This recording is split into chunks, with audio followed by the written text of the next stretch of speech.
Oui, c'est pour les chroniques de Donjons et Dragons 50. Est-ce que tu voudrais jouer le bébé Cyclope? Non? Tu veux pas?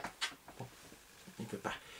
Donc, les aventuriers, après avoir, comme on dit, entendu tout ce que le nain avait à leur dire, se réunirent en conseil pour décider du statut du guerrier.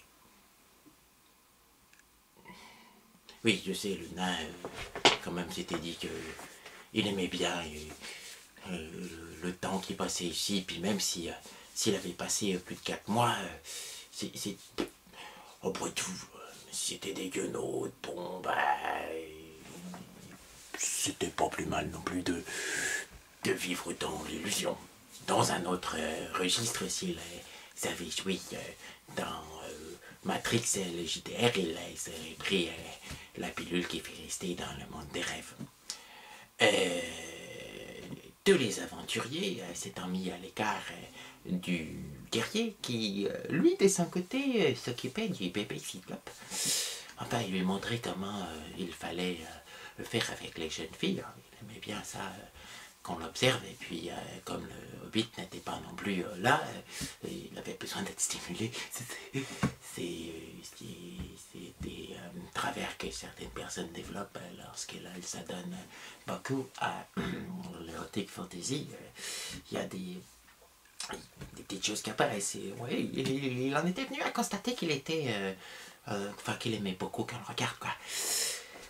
Il fut assez satisfait d'ailleurs lorsque tous ses compagnons revinrent vers lui et lui dirent bon, écoute, sous la voix quand même, sous l'égide de la paladine qui normalement avait la voix la plus claire de toutes ou de tous, écoute, nous avons décidé déjà de voler nos âmes, bon peut-être c'était pour nous protéger, là tu dis qu'il y a peut-être qu'il y a des choses qui ne vont pas, le magicien nous a parlé éventuellement de tous les problèmes qui étaient peut-être sous-jacents et secondaires, mais nous on aime bien vivre ici, nous.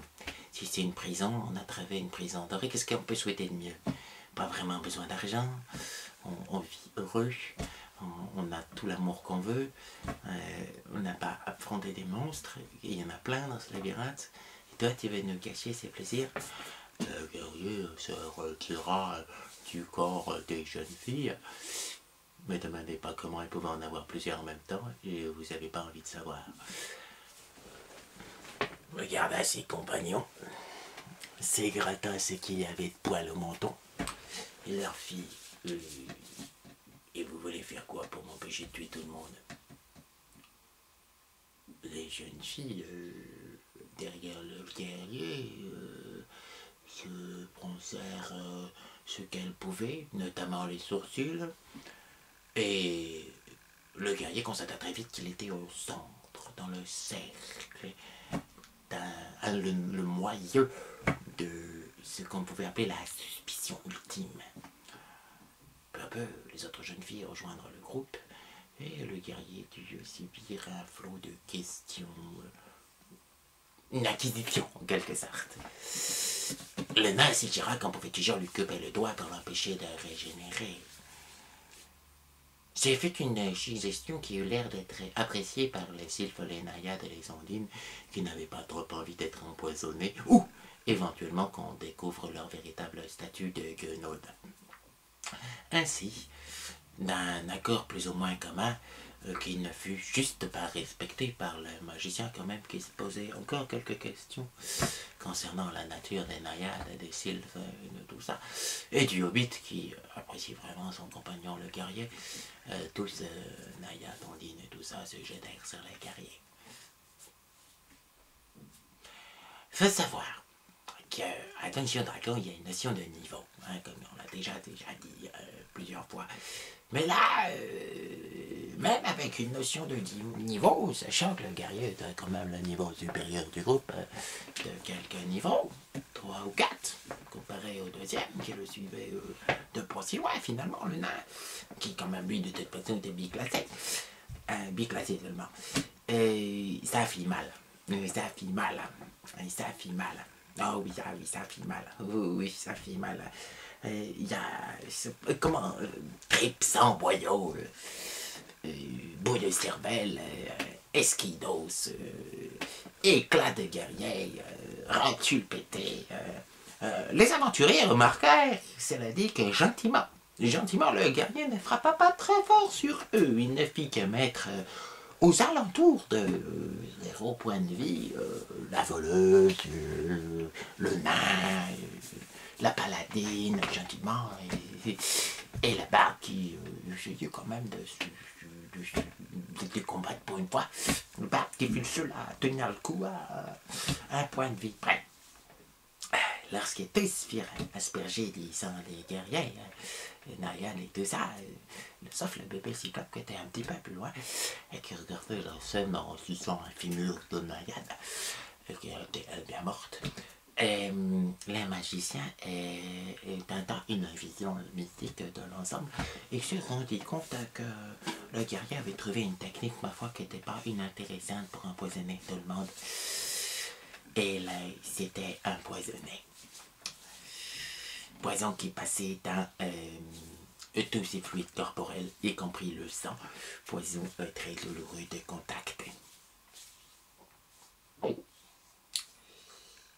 Et c'est ainsi que, un à un, le magicien vit tous les compagnons, ainsi que toutes les naïades mourir. Et s'est transformé en guenaude, pas les compagnons. Évidemment, il fit aussi le guerrier régénéré.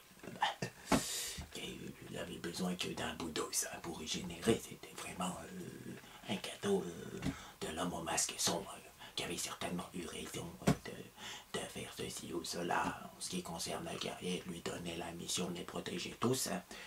Le magicien s'est dit que ça allait dire de ramener tout le monde à la vie, sachant que les sortilèges des magiciens n'intéressent pas de ramener à la vie.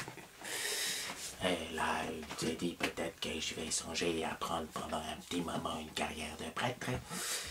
Juste quelques niveaux là, pour tout j'ai tout mon temps.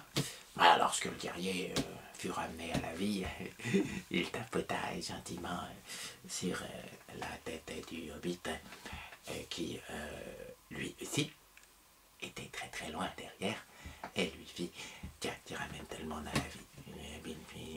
Je ne peux pas, j'ai plus qu'une, je peux ramener plus qu'une personne. Non, mais nous, comme un groupe là, tu vas ramener à la vie tout le monde, tu vas voir. C'est un peu comme s'il me ramenait moi à la vie, je porte l'âme de tout le monde. Alors c'est simple, tu vas me ramener à la vie, puis ça va ramener tout le monde à la vie. T'es sûr de ça? » Le magicien peut confirmer cette chose par regard mystique. Et oui, il semblait que cela fût possible une dernière fois. Le guerrier, pardon, regarda le magicien et dit « Vas-y, plonge-moi un poignard dans le cœur. » Non, je n'oserais pas. Allez, vas-y, fais-le, parce que moi, je n'oserais pas me suicider. Ce fut chose faite. Le guerrier mourut, encore une nouvelle fois. Et le guerrier monta là-haut. Pour une fois, elle vit l'homme au masque sombre, dans un instant fuligineux et fugace, qu'elle lui dit « C'est bien, mon fils, c'est bien. Sais-tu qu'ils peuvent revenir avec d'autres formes? Veux-tu leur accorder ce don, ce cadeau ?» Ils reviennent avec d'autres formes, ils peuvent revenir avec d'autres formes, mes compagnons. Oui, ils peuvent. Oh. Oui, ouais. Moi, de toute façon, allez, ramène la paladine en paladin. Le nain, tu les mets du roux. Hein? J'aime bien quand les nains sont roux. La voleuse, tu me la fais un peu plus demi-elfe dans le demi-elfe, c'est-à-dire un peu plus d'elfe, un peu plus grande, un peu plus. Un cul un peu plus potelé. Sinon, tu gardes la même tête. Le magicien, bon, mais il n'est pas mort, on ne peut rien faire, c'est dommage. Et le barde, tu me le rends quand même un peu moins pété si tu peux. Ce qui est quand même des fois ça m'agace.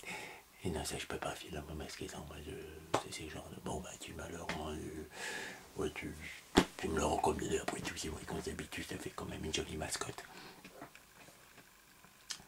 Donc, les aventuriers se réveillèrent sous l'œil ébahi du magicien et du hobbit qui venait de crier un cœur plein d'intelligence.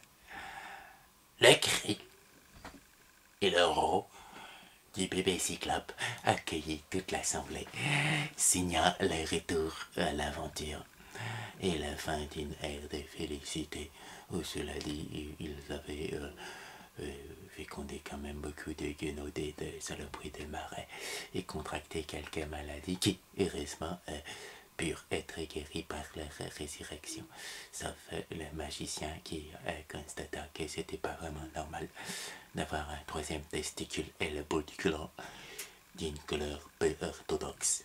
Mais c'est une autre histoire. Le bout du gland peu orthodoxe, c'est quoi? Puis le petit Tommy en regardant le magicien. Ta gueule! Dit le magicien.